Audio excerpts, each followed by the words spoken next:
Hey guys, we're doing something this a one's little in the bit different bag. today, Hook, rather than line, one and of sinker. our usual replay reviews where I critique a player who is below me in skill level, probably, or around my level at most. Then we're gonna look at a quite good player. This is instead we're gonna look at a quite good player and try to figure out what he's doing right and comment on that instead. So this is Dravic. He's been kind enough to send in a few replays. This is the first time I've chosen to do one of them because he is at somewhere between, I think he wrote 4k MMR to 4.5k MMR, so he's quite a bit better than I am. I'm at around 3k MMR at the moment. I don't do ranked mods, so maybe I'm a little bit higher, but I'm almost certainly not at 4k. I was a bit hesitant to review his replay because I don't know if I could make anything worthwhile if I'm not, critiquing his play, since I don't think really I can. Someone who's that much better than me, can I really critique it effectively? But we're trying something else today, and that is just to look at what he does and try to decode why it's working and what he's doing that is definitely working. So, right at the start here, we're seeing that he's getting a pretty typical bad start as a mid player, and that is there's another guy who really wants mid, this B-like here, or B-like. I don't know what it's called, but anyway, they both wanted to solo mid, so they're both going mid, and yeah. So they have two solo mids. This is both gonna weaken their other lanes, and of course make their early games quite a bit weaker. So we are just gonna speed things up a little bit here and see what Dravic makes of the situation here, because it is quite interesting. So he's went for a really greedy build. He's just gone for a bit of regen and then a straight bottle rush. So you can see that even despite not getting very many last hits here in mid, he can get the bottle up really fast, which is really good for Meepo, for the reason we're gonna be able to see in a moment here. Because quite soon Dravic here is gonna choose to go jungle as Meepo, and I believe he's gonna do that at level 3 because he wants the proof level 2. Maybe he's actually gonna do it at level 4. So one thing already I know that you can do probably do better than this, if we just yeah, wait a little bit. Yeah, he's just trying to make a little bit of stuff happen here. The Necrophos is getting pressured really a lot because of this, but the Necrophos is still getting good farm compared to those two. So it's it's not really ideal, even though it looks on paper good. Then this is a really bad situation, having these two guys solo mid. It weakens their tri-lane up here. It weakens both of their characters, honestly. And it sort of also means they have a probably not. They could have had either a stronger off lane with a dual lane or probably a stronger tri-lane, but they're not gonna have either. So one thing you can do as Meepo, and this is the clan leader of my team, Sons of Meepo. He's called Art of Meepo. Yeah, one thing he likes to do as Meepo is actually, for the level 3, you can hold your second skill point until you hit the level 3, which means you can have 1 level in Divided We Stand and 2 levels in Poof. So you don't have to get this Earthbind early on. And that can be pretty good for level 3, obviously. It's sort of kind of like the same thing that happens sometimes if you get 2 levels at your level 10, and you can get your ultimate at level 2 at level 10 because of that, but just because it's unlocked by the level 11 constraint. So I believe once he gets his second level in Poof, he'll go jungle, and that's where we'll see some of the interesting stuff, namely stacking 2 camps at once. Yeah. So he locked out and he got a double damage rune, and so we see here he's getting ready to stack this camp, and then right after he stacks this camp over here, there's a small timing window where you can get it at the camps that are really hard to stack. Let me just show you this right quickly. That is not what I wanted. That is not what I wanted. Here we are. This camp, actually, he didn't stack this because there's mod golems, and he's relying on magical damage to kill them, so he doesn't want to stack that one, obviously. In any case, this camp right here and this camp right here, you need to pull at 56 or thereabouts. It's very hard to time correctly, and there's a very small timing window for it. It's essentially you have the same. You have just the tail end of the time frame you have for these camps, which is at 53 to 54, depending if it's range creeps or whatnot. But we can see he succeeded in stacking these two, which is going to accelerate his farm pretty well. If we look at the net worth, the Bristleback is going to do exceedingly well, and we can see the other teams having a really good game already. So yeah, the mid lane kind of kerfuffle or struggle for mid lane, if you'll call it that, is certainly working out for the enemy team. So now it's pretty trivial, this jungling. Just kind of kite the creeps a bit, let your poof cool down, and then just poof them down. He's got his early bottle exactly for this reason, that it allows him to jungle up really effectively. You can see he's doing quite well on net worth just because he's having this jungle to himself. And that is honestly, I think that's a really good call. Certainly staying in mid with the Invoker was not really a great option.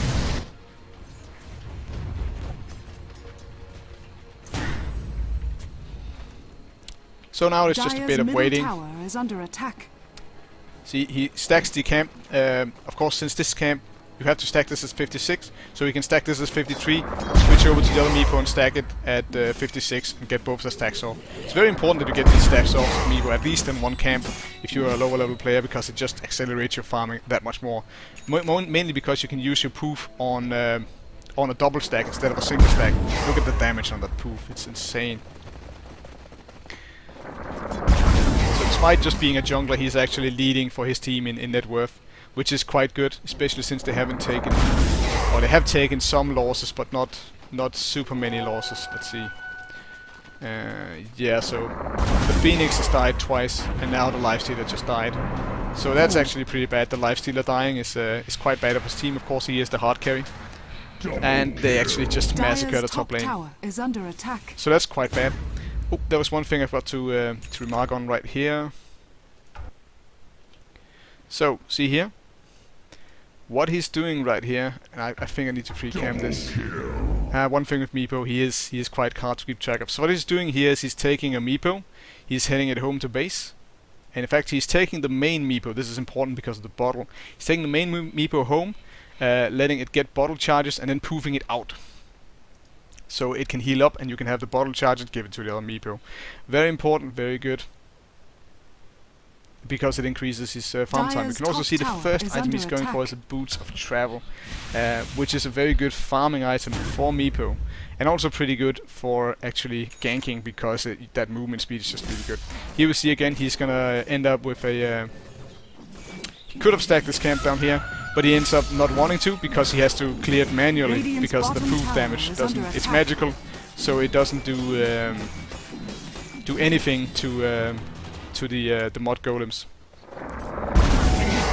Yeah, we can see he does. He failed his stack actually there, so that's quite bad, and it does slow him down quite a bit. But he's still leading in net worth despite his team being significantly down in kills, and that's just, you know, the power of Meepo. He is one of the best farmers in the game, and you can see exactly why.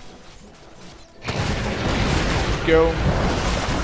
So one thing, just a small note, is that you might have noticed that Meepo got his ultimate at level 3, and that's you know, that's a kind of special thing with Meepo. He gets his ultimate at earlier levels just to compensate for the way he works. His ultimate also gives him a faster respawn time, because the hero is really easy to gank. It's just the way, because you have these, anytime any one of the Meepos dies, of course that's the dead Meepo. You can't just lose. It's not, you don't have to kill all the Meepos to kill him. You just have to kill one. The Crowforce uses his ulti there to cancel out the TP, but the movement speed from the Boots of Travel is really good. And he can just run out anyway. They did lose the Phoenix there, but they got the Necrophos. I think that's a worthwhile trade. The Phoenix was just there offlane. So again he poofs back a Meepo and he's out again. He can use his Boots of Travel now to escape any kind of gank, so he's looking to be really aggressive with this. Slug comes in and kills the Lifestealer pretty easy, but then they get a kill on the Slug, which is, I think, a pretty even trade at this point. It is, though, pretty good to get farm on the Meepo. He's going for his Aghanim Scepter, since that gives you an extra Meepo, and that's really important. And also, it's a really good tank item, actually. If you have a good Aghanims effect, usually the tank of it is also really important. It does give you quite a lot of HP and mana. And on Meepo, that's really good, since it gives you quite a lot of, like, tanking up Meepo works quite well, is what I'm trying to get set here. Sometimes the mouth can't really keep up with the action. So, for now, he's been playing really passive. He hasn't really engaged much. He's just been in the jungle, but that's gonna change now. He just misses the Earthbind there, Dire's bottom and he's tower is thinking under about attack. committing to the Bristleback. We just did a video on Bristleback, and you should know that committing on a Bristleback when you're not in a very big advantage can be very dangerous. And he's not really looking to do that. Whiffs another few Earthbinds, so that's obviously it's a really hard skill to land, honestly. Radiant's middle tower is under Which is attack. why this is pretty embarrassing here. The Earthbind gets stolen, the Rubik Earthbinds, all the Meepos, and there's the Prophet, and dead Meepo. Okay, to be fair to Dravic here, I think that was a little heavily dived, given how bad of a start he's gotten. He has gotten a decent start, but honestly, not a great start. Like, he had to jungle, so he didn't get a lane. It's honestly pretty bad. But the Prophet going Dagon, he couldn't really know that. I think he would have been dead anyway, but probably this is kind of the nail in the coffin. The 400 burst damage is almost half of Meepo's life at this point, and it's just, game is hard. But yeah, I think probably a little bit of over-aggression here in the mid-game is kind of the biggest flaw I see in his play so far. It's very tough, you know, when you can't get the lane you wanted. But that's, you know, just something that happens. So he wants to join this fight here, but he's pretty much alone. I think this is... Okay, there we go. There's the Phoenix and the Lifestealer. But they can't really get anything done for now. Thinking about going in again. He goes in again. Nice Earthbind. But Necrophos dies, and then almost got him. If he got the proof off there, he would have gotten the Bristleback. But I think that fight was just lost. They should really have gone in on it after they lost the initial hero there. I can't remember who it was. I think there was some slight overcommittal here, not really respecting the fact that he's just a boots of travel at the moment. Though of course we can see why it's tempting to go for this. This proof damage is pretty ridiculous. It's 140 damage per Meepo, so it's quite a big nuke at this stage in the game. Prophet trying to get an easy kill. See here, he's microing intensively just to get his Meepos out of danger. Managed to get a kill on the Snark here. Goes in on the Prophet, and Dagon gets him again. So I think this is indicating quite heavily that he's not respecting the fact that he went for a pretty greedy build in the Boots of Travel, and then, you know, the Prophet has a Dagon. You really need a bit of tank. I think some slightly more passive play or slightly more coordination with teammates would have behooved him here. But we'll see. Oh, well, actually I know what's gonna happen since I've already seen this replay. Goes in, joins the fight here, pretty simple stuff. They managed to get the Bristleback. Bristleback does manage to kill the Invoker still. So, again, Bristleback's so hard to get a good trade off of him. If he's ahead like this, it's just so, yeah. Oh, that was still a good trade, actually, now that I think about it. And now we're gonna see one of the good tricks to do as Meepo is this: just when you want to push the tower before you have really good DPS on your Meepos, you just walk ahead, kill off the wave ahead of you, and leave. Yeah, so you just kind of push the wave like that and make your creeps hit the tower. Use the creep DPS to push the tower down a bit. Good pressure on the towers. So right now he's kind of dropped his ganking a little bit down.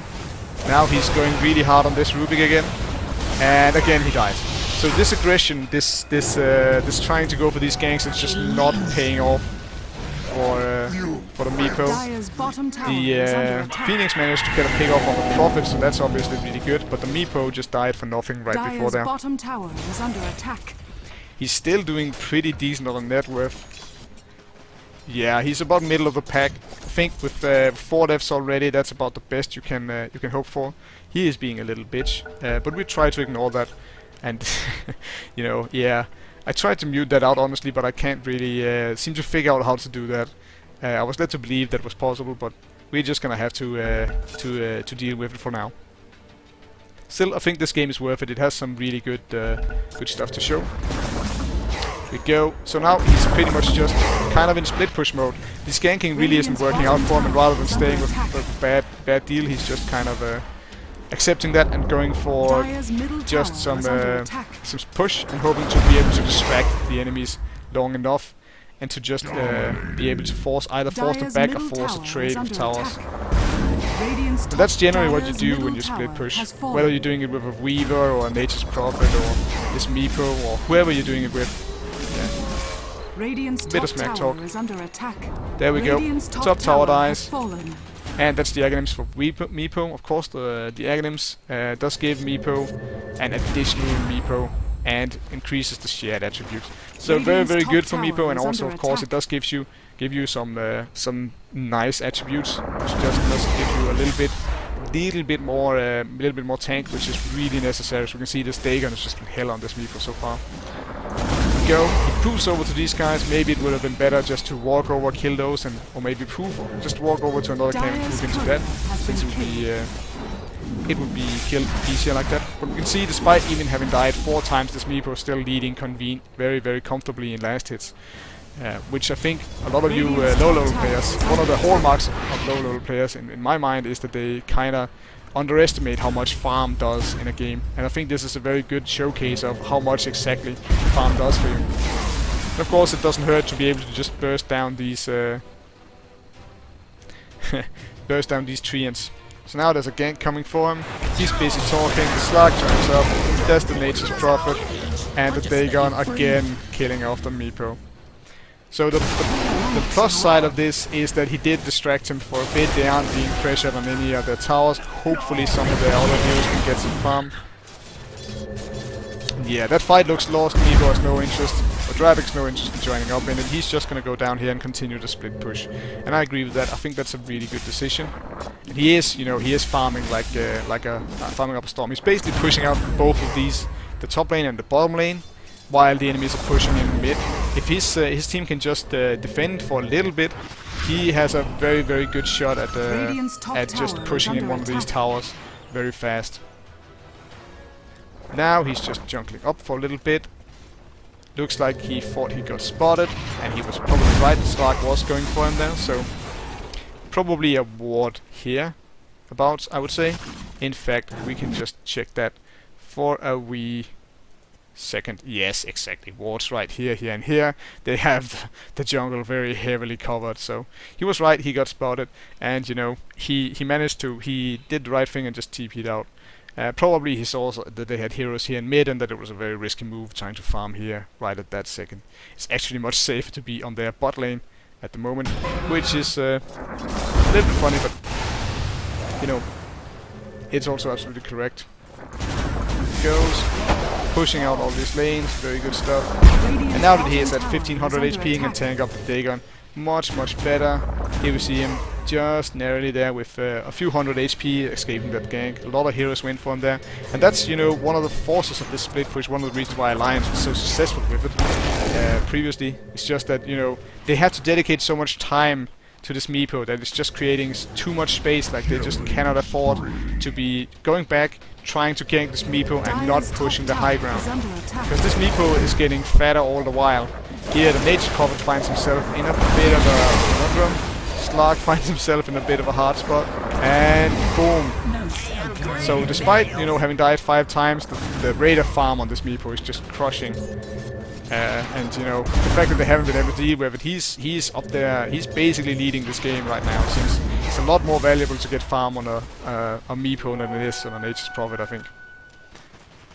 Nature's Prophet will get farm almost no matter what, and certainly when he's put so much of it into a Dagon, that's not a good sign for your team. So just keeping up with the split push, we see the enemies are still trying to push in mid. His team is doing a good job of just preventing them from pushing high ground. Presumably they're doing a good job, but of course it's also contributing that he's pushing so much pressure on them, giving them a lot of incentive to do other things. We see that they're just converging on him over here. We're gonna see if we can actually get him this time. Nope, he just pushes down the bot lane.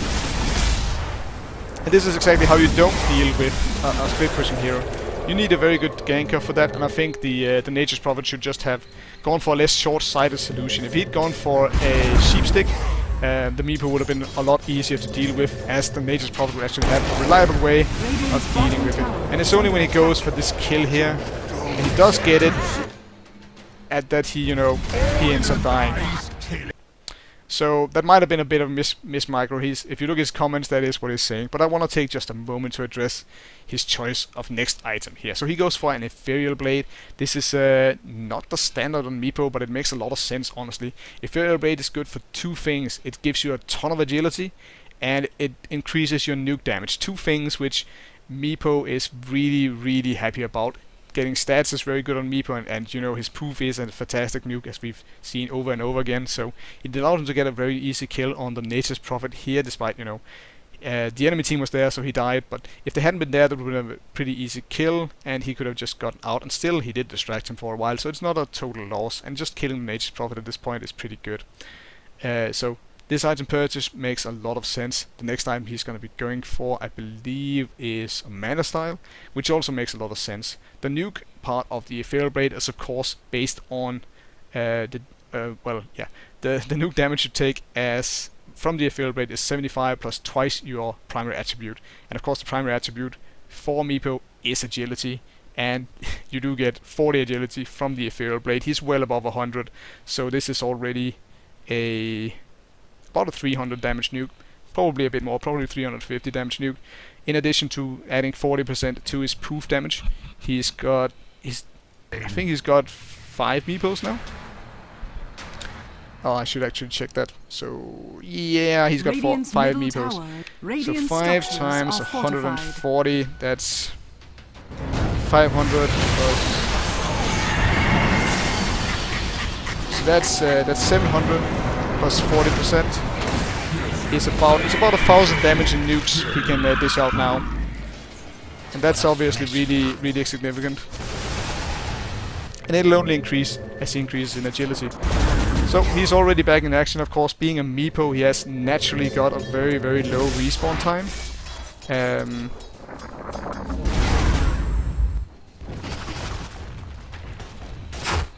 yeah, it's I tried to see if there was a hint to how much it was, but no such luck. The comments is very random in game. What you can read about these abilities is pretty random. It's much better on the Dota 2 wiki, for instance. So again, he's just pushing pressure on these towers and really trying to burst them down. Enemies are struggling to deal with him, and looks like they are going to succeed here. But they lose the Rubik. He got the tower. It's not a total loss at all. And the key thing here is, the kicker here is, they still haven't pushed the high ground. Even though they're crushing, they were doing far better before. They were crushing the net worth. But now, you know, the Meepo is getting pretty fat. They had to allocate a lot of heroes to deal with him. They haven't actually done a good enough job, despite him dying 5 times early on, of keeping this Meepo suppressed. So the enemies go for a bit of a Roshan attempt, but they did have vision on it, and the combined efforts of the Invoker and the Phoenix there pressured them enough to make them flee. And I want to just stress again, this is 280 last hits at 30 minutes on a Meepo. That is just the power of the hero. He's one of the best farmers in the game. And this is exactly one of the situations where he can really shine. Radiant's bottom tower is under attack. So he does have buyback ready here, and that's one of the reasons why he isn't buying his Manda Style right away. Of course, he's going for Manda Style because he wants to stack the agility for this Ethereal Blade, and also it allows him to purge some effects like silences. Roshan has fallen to the Radiant. Go, the Bristleback gets an Aegis, that's gonna make it really hard to deal with him. But the Meepo is actually pushed down the Rax, and Meepo with this Ethereal Blade is actually really a lot of damage. This is 5 heroes of 150 damage. This is like an entire team of decently farmed heroes fighting this tower. And because even though the enemies have killed most of the rest of his team, like they can't deal with this push.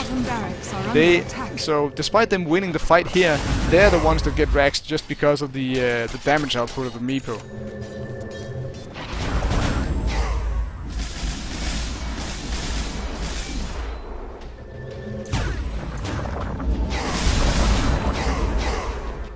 So suddenly things are looking much brighter. If we just take a moment here to do a quick stock of the game. If we look at the net worths, we have the Meepo solidly ahead at the top of the game. He's definitely got his Manda Style now, and he's looking pretty damn farmed. And yeah, there's a lot of they're very reliant on their physical damage over here, so stacking up on that armor is going to be really, really good for him. And he does have a very decent sized HP pool, and of course the very dangerous nukes. So that alone, just in the fight, this Meepo is pretty dangerous. But his split I'm really talking like not very well today. Yeah, I can't even say that in a very good way, but okay. So the split pushing potential is what I want to say of this Meepo is just frightening, and we can see already it's taken its toll. They've pushed in the bottom racks, and just because they're ahead of racks now, it's actually looking very, very good for them, despite having this deficit in farm and everything else on most of their heroes and kills. That's actually secondary. The be-all end-all goal is of course to push in those racks. Go. He's doing the usual trick, just TP into one lane with the boots of travel, poofing in the other Meepos, and keep switching around there so the enemies don't know what to go for. Make it very tricky to gank him. And in fact, most of the times he's died so far has been when he's trying to go for kills. And I think even though it sounds boring as all heck, maybe going for less kills is actually the way to go here for our Meepo player. See the Bristleback having to come home now to just prevent them from taking another set of racks, and clearly the enemy is on the back foot. They're defending all of a sudden. He uses smoke here wisely and going for a very intelligent gank here on the Necrophos, though the Necrophos is very tanky at this point in the game. Meepo dies, he buys back, he uses boots of travel again to get back into the fight fast, and there we are. He's back into it. He really wants this Necrophos, and I can understand why. Necrophos is absolutely really, really scary and sustained engagements. There we go.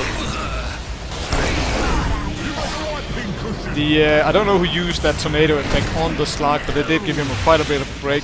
But now the enemies have used so much to try and kill the Meepo that his team, despite being down on farm, can now take them on 4v3, and it's looking quite good.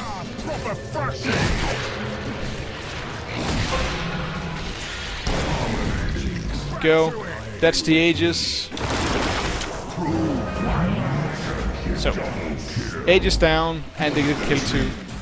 Still, that's better than you should be able to do at this point. And of course, the kicker is this: they lose a second racks at the bottom, and now they have a lane of mega creeps on the bottom.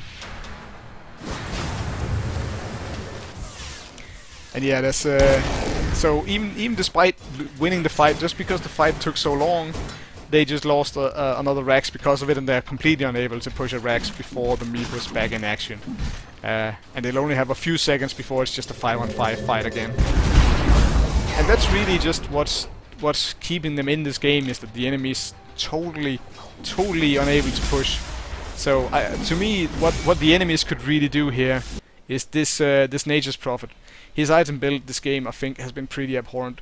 It's a good short-sighted solution towards the Meepo. I think this Dagon should not have been upgraded. I like the Dagon 1, I like the damage potential it gives him to pick off the Meepo early on. It certainly worked back then. But then even either a Necro 3 just for pushing, or an earlier Orchid, or even a Sheepstick earlier, would give them so much more potential against this Meepo. And in fights in general, I think this Dagon is just such a short-sighted solution. Putting in that extra amount of money in it, I think it's just not worth it. Like, I think this is just not gonna cut it. And I think that's, that's the guy with the most flexibility in item choices on the enemy team. He could have easily done something, but he chose not to. Plain and simple. There's the slug. Nature's Prophet thought about TPing in on that and then thought better of it. And Meepo gets out. So, very close to dying there, but he manages to get out. His enemies, however, committed to the fight. It might be why he was able to get out there. And unfortunately, that's gonna mean 2 of them are gonna fall. Though, to be fair, the Phoenix and the Bane at this point in the game are far less important. And now we're gonna see a second Eagle Song here. The first one, of course, being part of the Ethereal Blade. And that puts the Meepo at almost 200 agility. And the attack speed and just plain damage here is really, really disturbing. And of course 27 armor as well. And this game is just over. They can't stop the Meepo.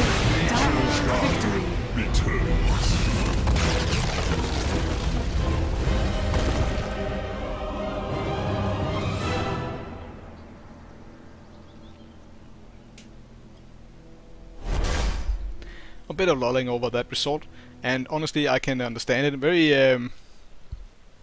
it's a very odd game to look at, but it was honestly very well played by the Dire, even though they were arguing a lot internally.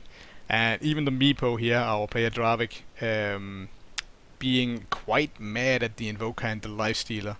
The Lifestealer having a pretty bad game, I believe I can safely say, but yeah, Dravic not so. Almost 400 last hits in 40 minutes is very respectable, especially considering 9 deaths. Then that is very, very good indeed. Yeah, that is very impressive. He definitely won the game here for his team. I hope you found something in it. Mainly, I chose to do a video on this replay because I think it very much showcases the whole concept of split push. It showcases how important farm is versus kills. If you're a lower level player, it might be very tempted to assume that, oh, I can just look at the kills, and if we're behind with half kills, there's absolutely no way we could be even or even ahead.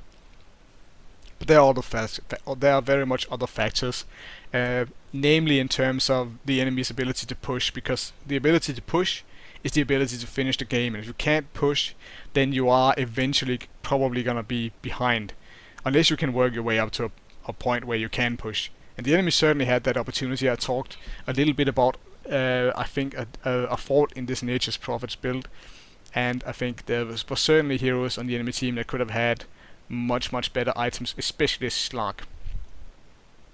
For 40 minutes into the game, this is very lackluster farm. Good item choices though, very much what I would assume you would go for at about 4k MMR. The Blink Slark is very much the standard in pro games. Sanjin Yasha, not an item I prefer myself, but it is pretty good, and getting movement speed on Slark is certainly very good. And of course the Basher is very good on Slark to try and get some more kills.